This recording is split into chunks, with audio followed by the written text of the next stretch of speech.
Kasi syempre, kami lang magkakasama, ako lang tsaka yung mga anak ko. So, ilang years yun, di ba?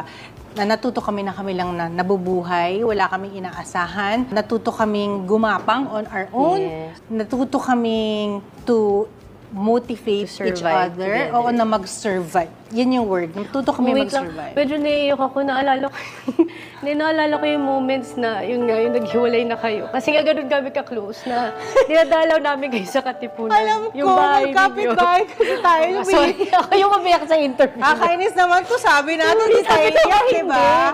Kasi naalala ko lang nun, yung parang yun nga, dumating din yung time na hirap na kayo kung saan lilipat. Tapos may lipat na kayong bahay na dinalaw namin kayo, di ba? So, hindi, tsaka naalala ko nung naging magkapit-bahay tayo sa Katipunan area. Yung pupunta ako sa iyo, uuwian na ako ng uwi mo na to, lahat ng mga ulam na to. Ganun kami. Ganun kami, para kaming pamilya. So, tapos yung syempre, kotse, pagkakasya natin tayo.